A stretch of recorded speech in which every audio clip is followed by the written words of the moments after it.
Good morning, metalheads of the internet, and welcome to a brand new episode of the Metal Meltdown.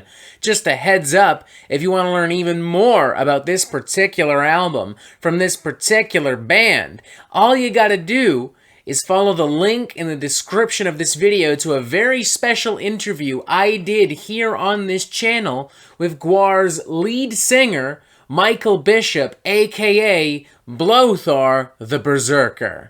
I mean, watch this video first, because fuck it, you're already here, but yeah, check out that interview with Blothar. I'm super happy with how that turned out. We talked about poop and dildos, just like real mature adults and metalheads would.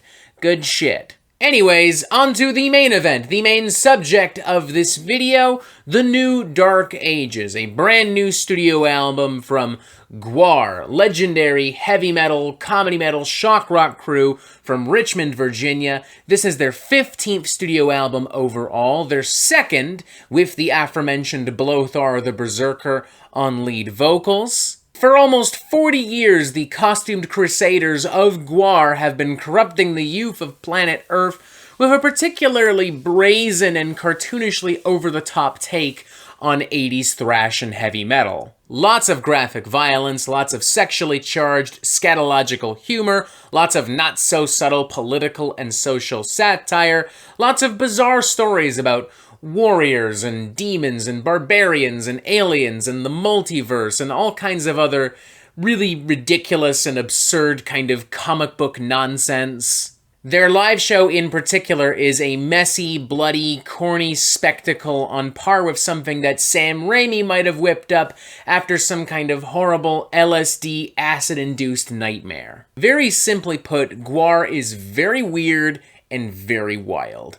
And right off the bat, I can tell you the New Dark Ages is no fucking exception to this rule. In fact, in some ways, it might be their weirdest and wildest record yet.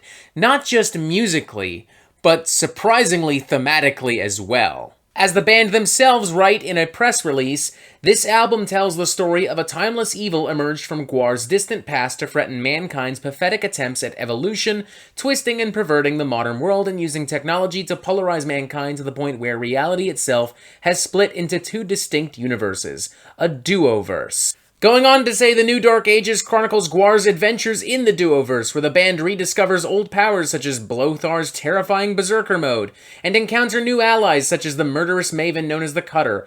Along the way, they battle the living monuments of a lost cause and armies of undead soldiers who rise again to fight a new civil war. I imagine right now you're sitting there on your couch, in your little chair. Maybe you're in bed, maybe you're taking a shit, maybe you're watching the Metal Meltdown in the washroom. I don't know, I don't care. But I know that wherever you are right now, you're saying to yourself, Robert, what the fuck does any of that mean? And unfortunately, I can't really answer that question for you because I don't know what the fuck is happening on this record. But you know what? I don't fucking care. I don't think I need to know. It doesn't fucking matter. And it doesn't fucking matter because it's not like this is some wild, high-concept prog metal record. It's not like GWAR have anything that poignant or provocative to really say.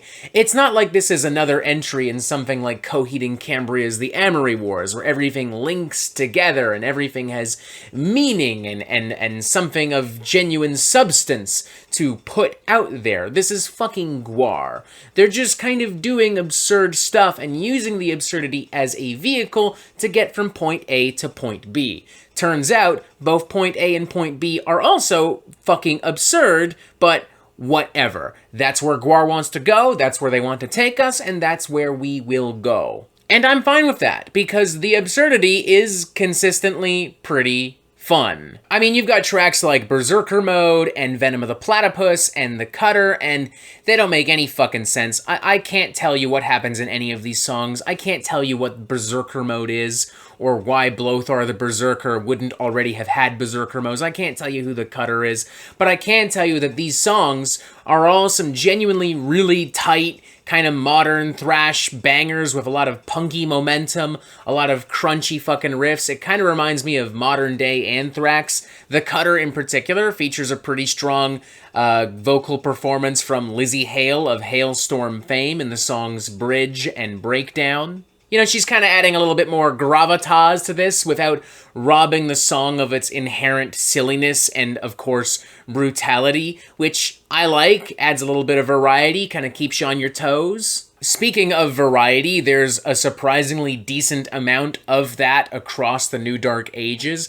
Completely Fucked, for instance, sees GWAR tapping into their classic punk and hardcore roots. Meanwhile, Ratcatcher sports some riffs and hooks, and even some cowbell that would not be out of place on like a Cheap Trick record or a Motley Crue record. Just bleeding pure 1980s LA pop rock and glam rock vibes. There's the triple whammy of Temple Ascent, Starving Gods, and Deus Ex Monstrum, which all collectively close out the record and introduce a lot of experimental flavor. Like, there's some prominent funk rock, funk metal, bass guitar noodling to be found across these tracks, some janky, discordant riffs that would not be out of place on an earlier Voivod record, long stretches of ambient electronic noise. There's also some additional Latin and Brazilian percussion and some beefy hard rock grooves that together kind of feels like if Rob Zombie tried to do a cover of Roots from Sepultura.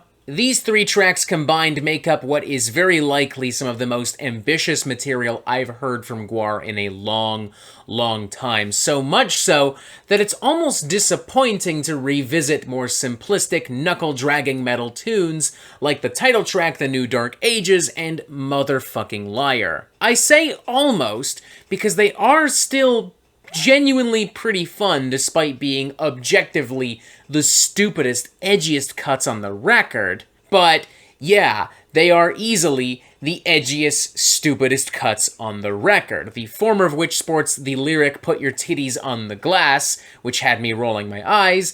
The latter of which feels like the slightly more competent version of Five Finger Death Punch. Like, if Five Finger Death Punch was good, they would sound like this. Everyone sounds pretty good. Everyone sounds like they're having fun.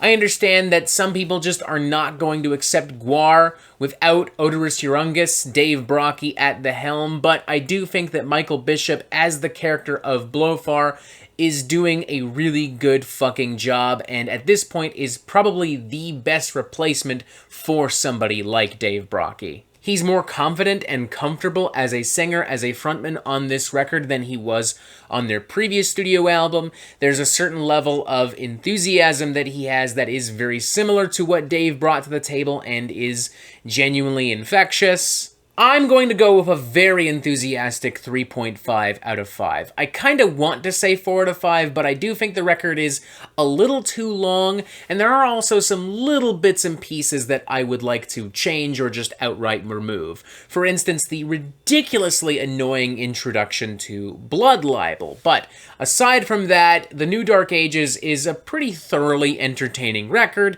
filled with tons of silly gags and outrageously violent music and riffery. It's like a really gnarly American cheeseburger in sonic form, with like bacon and onion rings and all the fucking fixings. It's greasy, it's cheesy, it's got lots of meat, it's probably not very healthy for you. Maybe shouldn't look at how many calories are probably in this thing, but you know what? Who the fuck cares? Every once in a while, you gotta treat yourself. Every once in a while, you gotta not worry about calories and just enjoy food and enjoy life. That's GWAR. That's this album. Shut the fuck up, turn your brain off, and just enjoy it for what it is, man. 3.5 out of 5, a very enthusiastic one at that. I don't want to hear nobody complaining that the Metal Meltdown doesn't know how to have fun. I know how to have fun. I just don't want to have fun with shitty music. This is not shitty music. Boom. There you go. And that is it for the Metal Meltdown. I'm not an expert, nor do I claim to be, so what do you think? Do you like this record? Do you not like this record? And what do you want to hear from me next? And thank you for watching. Make sure you press this button right here to subscribe to the Metal Meltdown so you can get updates fucking immediately. And as always, you have yourself a fantastic fucking day.